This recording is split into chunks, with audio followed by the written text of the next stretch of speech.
A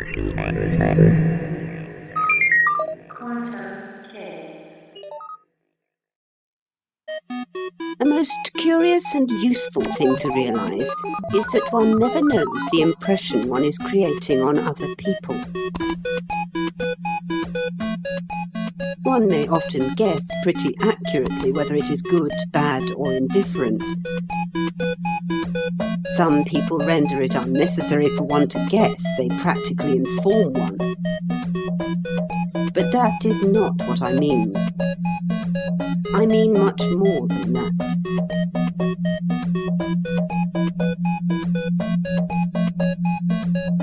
I mean that one has oneself no mental picture corresponding to the mental picture which one's personality leaves in the minds of one's friends.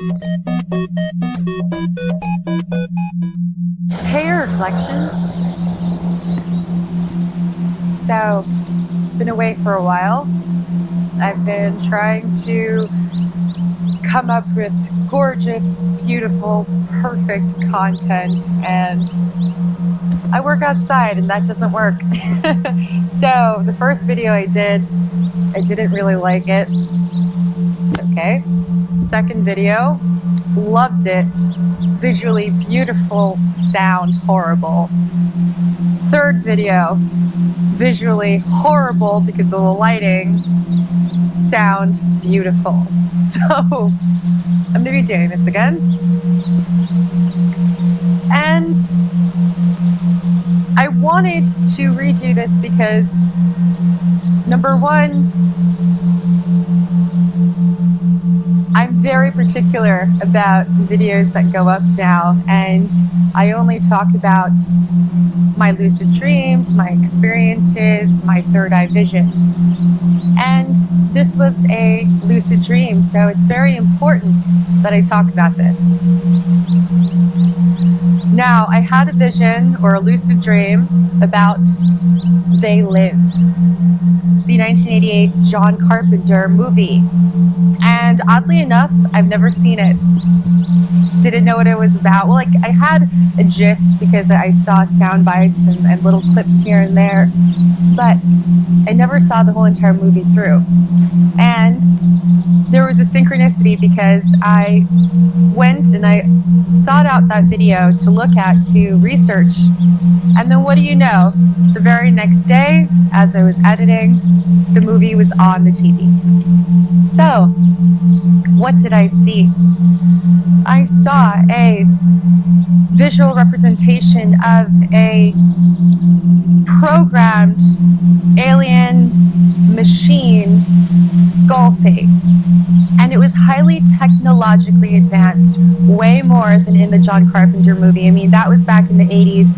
You could just imagine how advanced this was. This was the future. This was the now. This was the internet age. And it conveyed so much. Number one, that programming is not just with the TV anymore, but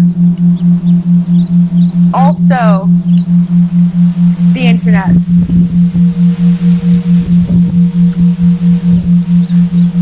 Live you wait. And also how we communicate with one another. In They Live, they specifically talked about how the aliens were using the human species by the hatred and the fear and the hurt that each one of us was transferring or harvesting for these ETs, okay? So that's very important, number one, to remember. I'm going to take out my notes to see if I can read any quickly, because I want to go through this as quickly as possible because of the wind. So I have been really not only understanding the inner-verse, but also trying to understand the hologram or the simulation around me. And one thing I realized, the reason why I had to get my content out there is because other star seeds, light workers, whatever you want to call them, aren't really touching on the simulated reality, virtual reality, the hologram, the quantum computer that is taking time to talk to us and communicate with us through binary. So again, didn't see the stuff out there, didn't see anybody talk about programming, had to start talking about it. Now, number one, I had observed myself in social situations and observed the people around me. Now, the first thing I realized is everybody is very, very insecure about themselves. And everybody is searching for validation. Okay? So, whether it is the JP Sears glitter burner that JP Sears is making fun of, which I saw, that thinks that only sex and free love and glitter and veganism is the only important thing in the world, or a 21-year-old at a party in Williamsburg that was at my friend's place that wanted to be famous and didn't really care about how she got there, and it was like throwing out ideas, because you know me, I'm a helpful person. I'm trying to have everything not beneath me, so I'm giving out ideas. Well, you want to start a fashion line, do this, this, and this. You want to, create this and do this, this, and this. And she was like, I don't really care. Like, I don't want to do any of that. I just want to be famous. And that's cool. Again, that's somebody else's programming. But it reminded me of a part in They Live where it was this woman on this TV. And again, she's saying, all I want to be is famous. All I want is attention and love and worship and validation and fancy things and a limo. And like, this is what she was going on about. And it reminded me of that situation right then and there. And I completely just, stopped. And it's like, I can't engage in this conversation. And I turned away. And again, that takes knowing thyself. Okay? Knowing thyself and boundaries, because then you realize, I don't want to, validate somebody else's false artificial programming, so I just walk away. And again, that shows a person that is really strong in their knowing about the reality around them. And again, I wasn't mean. Because you are conscious doesn't mean you need to be mean, just means that you need to establish boundaries, walk away. Now, this speaks a lot about the younger generation and the generation even in, 1988, which is my generation as well. I think we can all agree that we are all affected by this. And a lot of us at that age could potentially be programmed that way. I know I was. Now, in the age of the internet, narcissism, specifically we're going to be talking about narcissism, greed, and addiction to notifications can fuel us to do just about anything, including degradation of ourselves. Notice that a lot of YouTubers, they put on acts, okay? That's how they want to get fame. They feel like they need to act like something other than themselves. Sometimes that is degrading themselves, sorry. And sometimes it's degrading others, saying, you need me because I am a divine channel, I am a prophet, I am a seer, I am a healer, you need me. And without me, you're fucked, okay? And again, that's not really empowering the other and having the humility to see yourselves as equal as everybody else. And I think that's what I got from Anthony Peake. I've been listening to a lot of Anthony Peake and I've been realizing, I like that. I like that a lot. I like that mindset of, everybody is a researcher. We are collectively researching our reality and piecing everything together. And yeah, that's what I've realized. I've been seeing past the bullshit, and I've been seeing that most people on YouTube or Instagram or any type of social media, they have a savior or messiah complex, meaning they either think that they're the savior, the prophet, or they think that they you need to be saved by a savior and a prophet. Be your own shaman, be your own healer, be your own seer. Don't take my word as the end all, and definitely don't think that just because you watch my content, that means that you don't have to awaken your potential, your highest potential, that you can't be your own seer, that you should basically use me as a reference point. Okay, that's what I do with all of my information. When I'm looking at other people's work, I'm using it as a reference point. Now, knowing that we are all characters within this video game, we realize that once we understand that we're in a game, we realize our potential and we see everybody as an equal, okay? Not above, not below, an equal. They Live is a science fiction horror film written and directed by John Carpenter. The film stars Roddy Piper as a drifter and construction worker, Johnny Nada. Nada finds glasses that allows him to see past the illusion. He discovers that the sunglasses have unique properties. They reduce the colors of the world around him to black and white and allow him to see that media and advertising hide omnipresent subliminal commands to obey, consume, reproduce, and conform.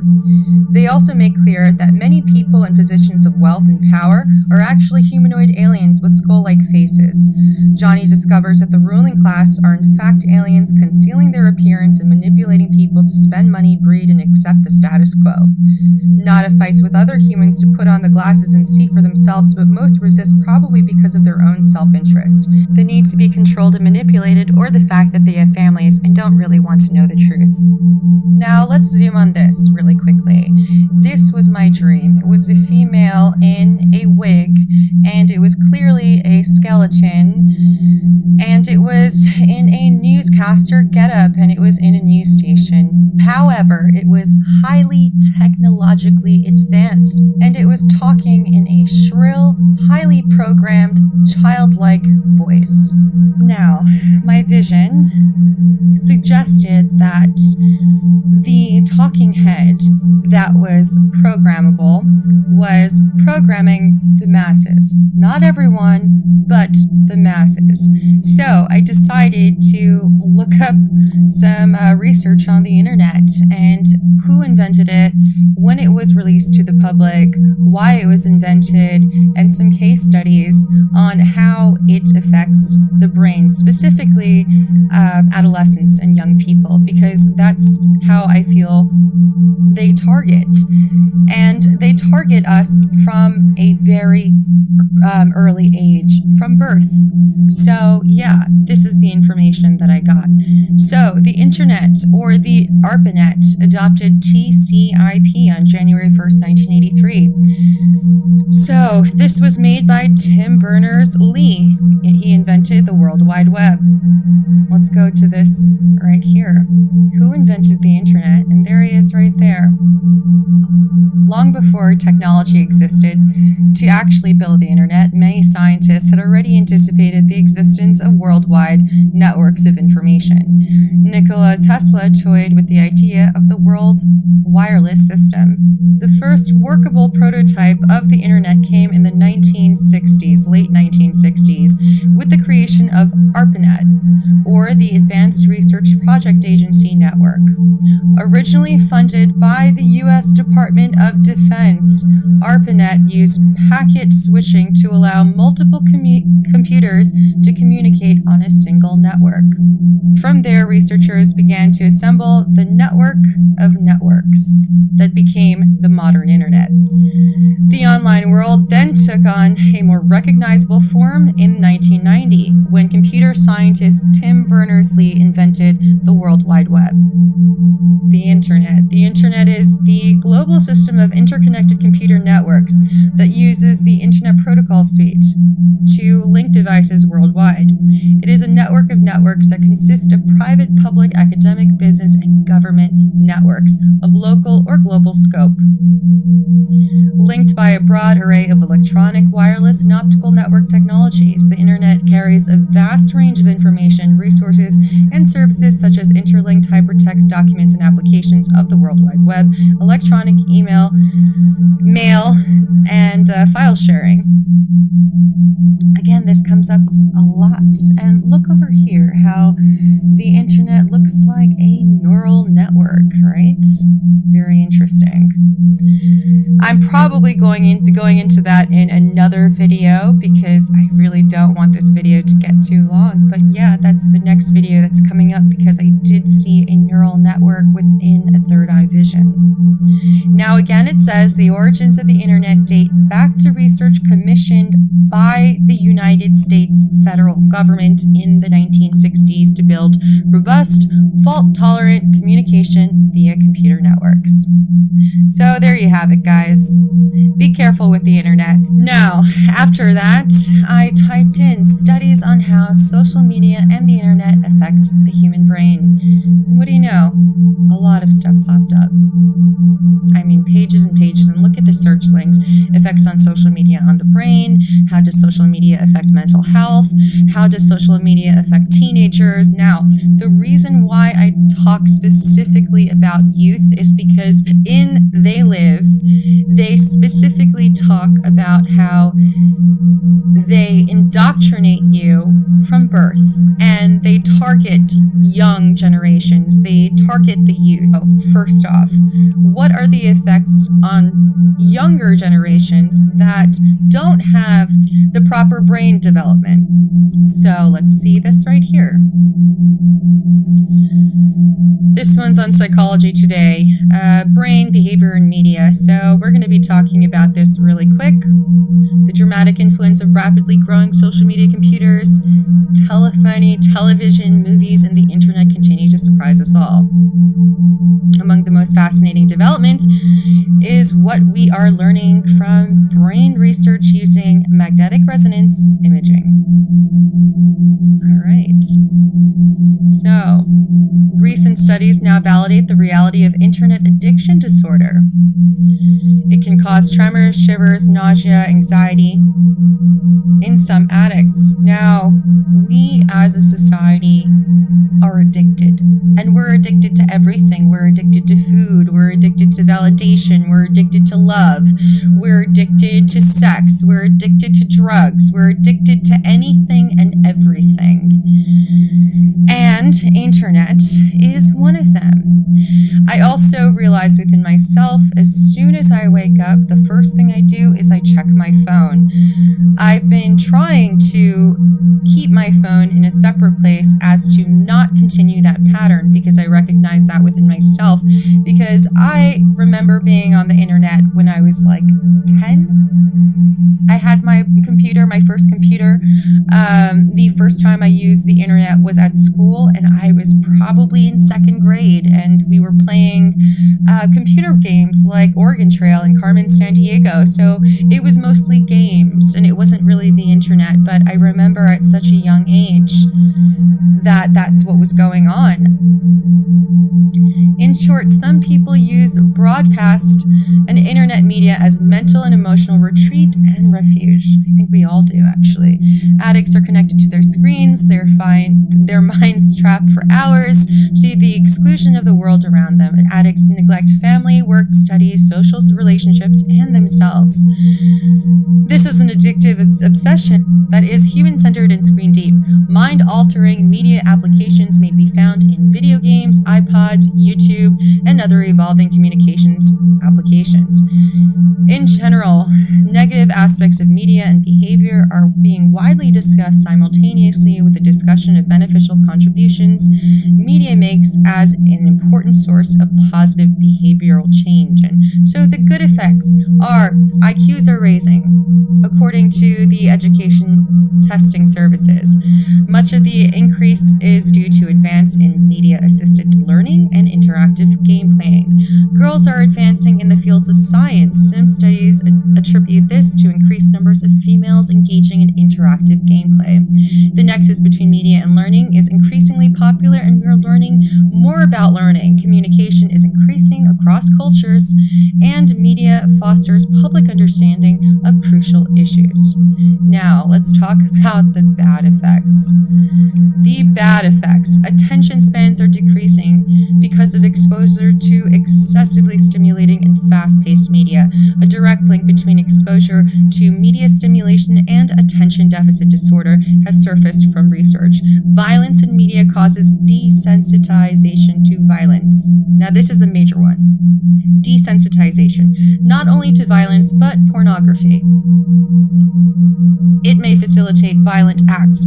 Violence may be contagious by observational learning and social agreements. Now remember, children are highly susceptible and impressionable.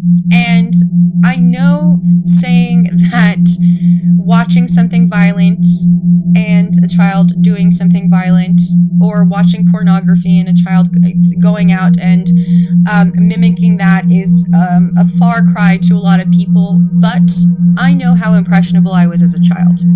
Media-assisted crimes like identity theft, child pornography are taking new forms. Average number of sleep hours per night decreases in inverse proportion to average numbers of hours per day of internet use. And internet addiction disorder is increasingly diagnosed by professionals. See how overstimulating that was? They live, talk about the ETs that put people against one another, feed off the hatred and fear and hurt that we cause one another. Okay, this is what I see happening, not only in our everyday world, but also within the internet, you know, and the bullying and the cyberbullying. I'm reading my notes. This is depicted in the 10-minute fight scene where Johnny Nada tries to put the glasses on Frank. And the internet has become a cesspool. Not this community, not many psychedelic communities, thank goodness. A lot of them, yes. But again, we are here to change that. We are here to show people that community, love, compassion, empathy is the way, okay? And we are not going to get anywhere by breaking each other down, by hurting or humiliating or making each other feel bad. That's not going to happen. No change, no growth if we are not unified. People hiding behind computers use that as an excuse to hurt one another. As a YouTuber and content creator, I realize that now. I realize that because I get cyberbullied on the reg, but you know what? It's not nearly as much as I thought it would be. Thank goodness. Seriously, thank you. Thank you, thank you, thank you so much for being so kind and so loving. Thank you. I didn't expect this, seriously. I didn't even think before putting my content out there. I kind of just went along and just did it, and I was only expecting for people that have done DMT to watch it, but then a lot of my content stopped having the word DMT in it, and it just became about my dreams and my visions and my healing. And there's just been so much validation now, you know, like that's the thing that I realized. With all the validation, with all of the comments, with all of the likes, with all of the subscribers, dopamine, dopamine, dopamine. I felt it. I'm also not immune, guys, and I recognize that the more validation, the more likes, the more subscribers, the more comments, the more love I have. Thank you so much. I'm so grateful for it. But I recognize how that makes me feel, and it's like a drug. So now I choose to be indifferent. You know, I choose to be indifferent. I choose for it not to change my message, not to change who I am at the core.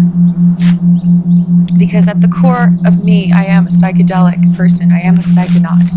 And I find that the difference between everybody else in the world and psychonauts is being humble, is the unified field, is the collective consciousness, is knowing that we are all in it together, not here to fight one another.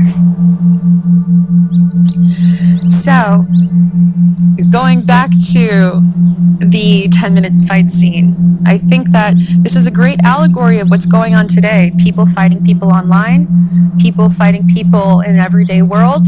You know, I saw a woman curse out a dog and the dog's owner.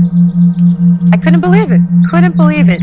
And it was Sunday when I was going to get some books, and I realized, number one, with my partner, all the books that I needed would probably be obsolete because I was looking into technology and science and computer science, so I could just get everything online. And it was a Sunday, and I saw so many people so angry. It was like this psychotic break within people, this psychosis that everybody is, again, that reminded me of They Live and how the ETs are using us, using our energy, sucking energy out of other people, being nasty to one another, cursing out a dog and saying F you and putting the finger to a dog. I couldn't even believe this. And this is what I mean. This is the left-right paradigm. This is dividing us. And this is the underclasses fighting each other and feeding the ETs unknowingly.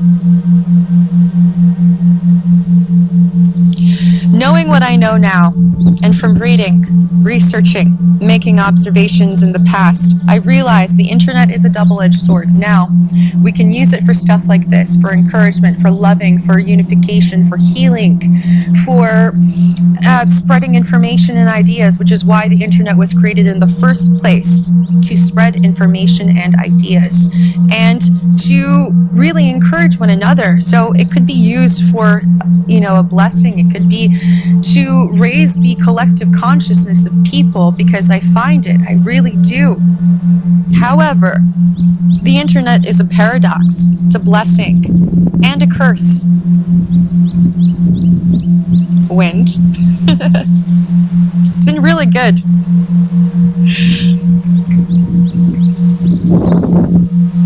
Letting the wind go.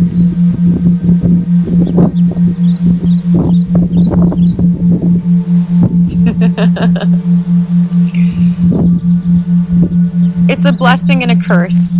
If used the wrong way, without moderation and self-awareness, it can use you. It can use us, all of us. Look what's going on in the world. So, I don't really post a lot on social media, but I've been focused and I've been trying to, because I know you guys love me. And I know that I post only when it happens to do with Quantum Kitty or the research that I have, or my dog, if you guys like my dog. And I know it's really funny that I'm even talking about this and I am a YouTuber, but I have this awareness, with all of the views that I've been getting recently. Fuck. Oh my God, thank you. 900 to 300 views a day. It's like dopamine again, but I'm aware of it. And I'm aware of how much it's snowballing.